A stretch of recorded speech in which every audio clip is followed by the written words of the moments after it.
And so a man goes to a flower shop, and he says to the owner, he says, I need some red geraniums, some potted red geraniums, please.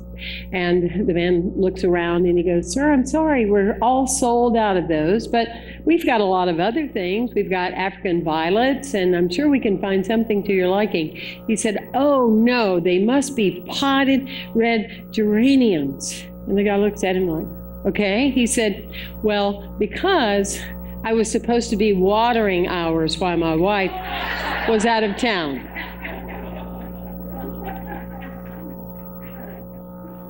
One of the things for sure you can know in your life as a spiritual being immersed in spiritual law is that you will always be required to water your plants.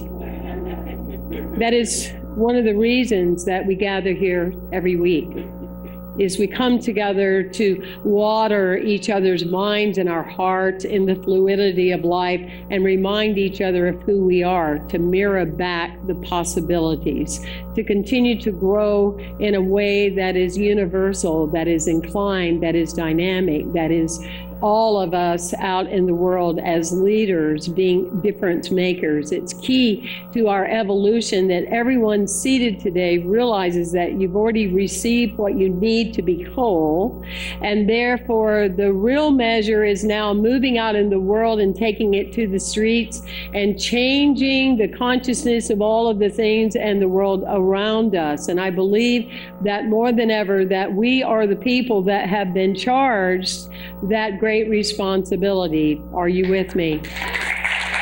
So when we look at that part of evolution, when we look at that part of life, we work with this idea here. We say it interchangeably. We say it often. We say it in a way that sometimes people don't know what we're talking about, but we call it consciousness.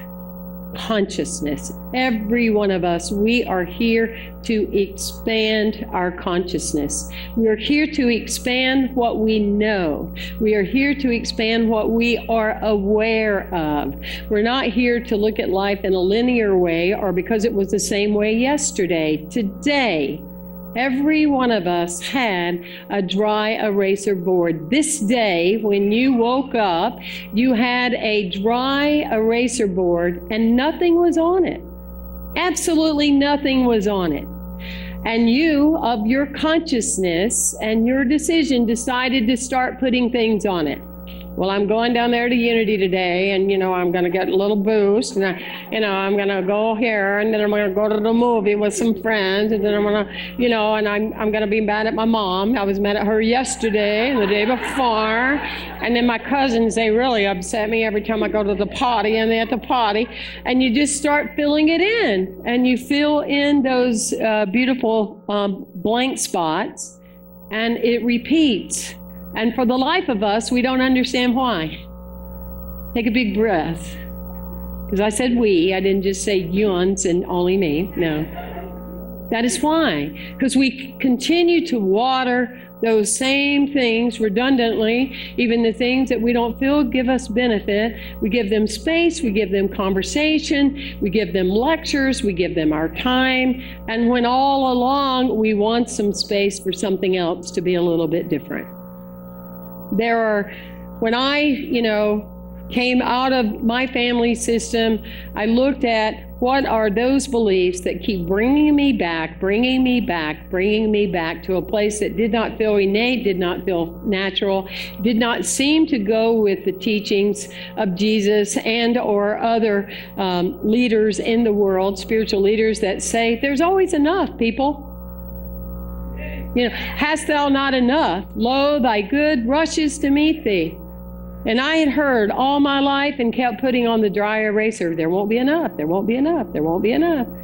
Because I learned it, there's not enough, there's not enough, there's not enough. Now, I'm not just talking about money part. Okay, I'll get to that in a moment, but I'm talking about everything part. I'm thinking of, you can't divide love just because you love 32 people. You have more than enough love to give 32 people and then 32 more people and then 32 more people, because you can't outlove God. You can't outlove God. You can't outlaw the energy of the consciousness of who you are. There's no way. You can never be depleted from this idea and this thing called love. And if you ever forget for a moment, walk through the grounds of this community and look around. The birds are humming and buzzing and chirping. I think birds chirp, that's right. And other things hum. I remember, I get it. It's coming back to me now. Okay. But you can see literally a little plant break through that cement. And every time I need to, every 6 months, I remind myself of that.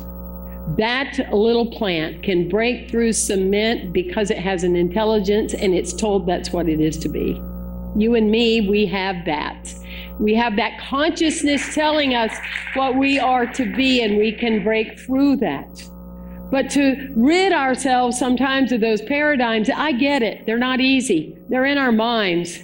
You know, I hear my mother a lot of times, and I tell her this, I'm not just talking about her, and I can't now because we're being viewed. So anyway, but my mother tells me all the time, do it while you're young, do it while you're young. Go ahead, you need to go to all these places while you're young, because when you're old, you won't feel like going, you know? And she learned that from somebody else. You see, somebody taught her that, and she put that on her dry eraser. Right? Yes. So, a couple of things that have really helped in shifting me, and I'll share them with you, is that one of them is around this idea of how we put life and energy into our bodies. And so when I grew up and the food would be on the table, those that could hurry and get to the table to whoop it down and get it over with so we could get on to the next project, it wasn't sacred. It was get her done. You relate? And so for me, food is sacred. The meal is sacred. And I'm inviting all of you as a community to change me if you haven't done that already.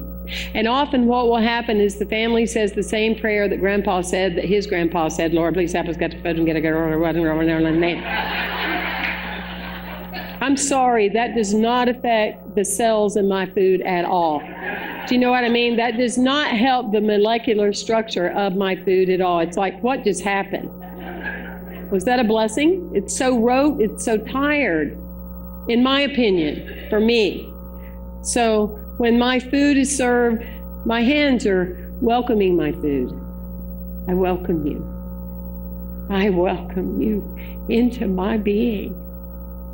And all the energy and effort and connection and awareness and consciousness and labor and experience that went into that, thank you, as I am now inviting you into my house. Can you feel that? Yeah. Isn't that better than blah, blah, blah, blah, blah, blah? And you feel it. Those don't have to be your words. But we do this all day long. We're having this kind of sacred experience. And you do that all day long. Your energy will multiply just like Diane with those leaves out on the oak tree. I assure you of that. That's one thing. The other thing is that there's not ever enough. It takes a consciousness, a reality, a commitment to change that. I remember so many years ago, every time I would write out checks in my full checkbook, I would hear Dad, there's not enough, we don't have enough, there's not enough, there's not going to be enough. I don't know why, but I'm already going to figure out there's not going to be enough. Anybody ever have that? There's not enough, I don't have enough, there won't be enough. And it was ridiculous. We owned over 1,000 acres of land, we had rental property, we had a great life. I mean, for a small town in the Carolinas, we were very, very blessed, but there wasn't enough. So that would be true for me. And finally, I figured it out. I got the secret. I knew what happened.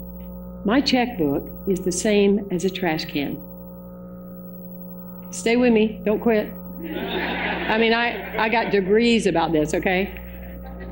It's just like a trash can. It fills up, it empties out, and then what happens? It fills up again. Do you ever worry about it? Do you ever go, there is no way I am going to empty my trash? Because if I do, I probably won't have any more. And I won't have enough. And I'm concerned. I'm going to go to the prayer chaplains because I'm running out of trash. How can it be different? I ask you, I invite you. If you want to take this on with me this week, I will receive your emails. How can it be different? It's simply substance. It's simply energy. Energy. We can't wait to empty the trash. Time to go empty the trash. It's like a project. Where are you going? I'm going to empty my trash because I'm so happy because more is coming. Can't wait. There it is. I can't wait to empty my checkbook. I can't wait to give my energy. I can't wait to give my good. I can't wait to share something of mine that you said you would like to have, except my car. I can't wait.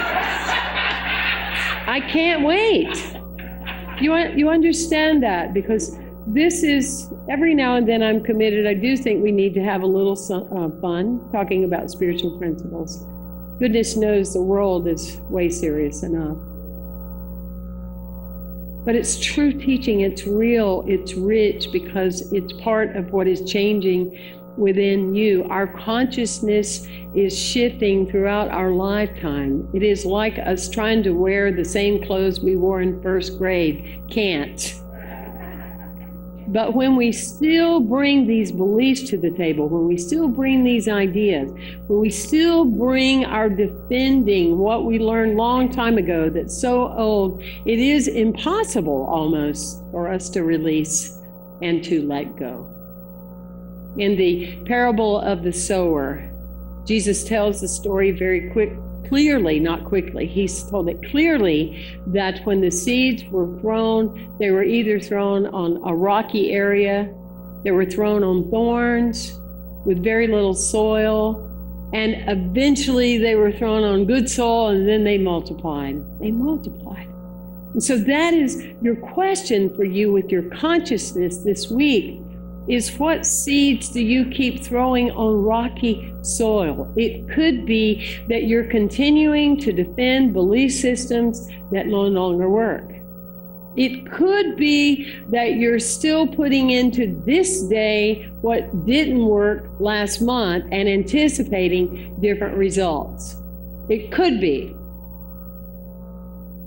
Or seeds with thorns. What are those thorns?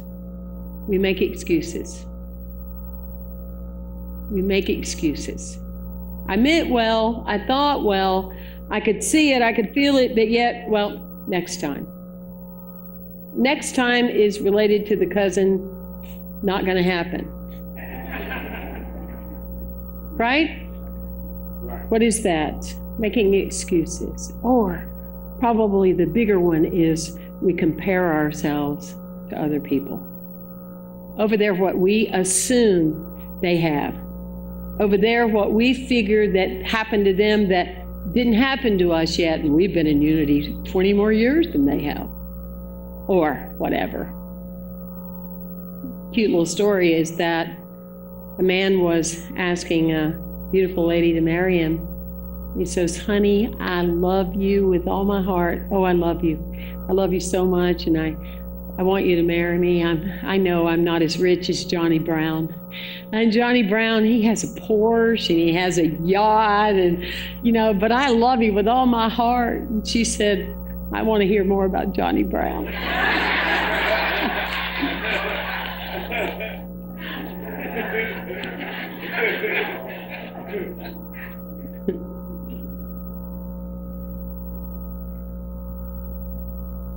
It's your consciousness. As a spiritual being, you owe more to yourself than being average. The average is the best of the worst and the worst of the best. In any category in life, where the top 1 or 2% exceed, that would be you. Why not? Thank you for being here. Thank you.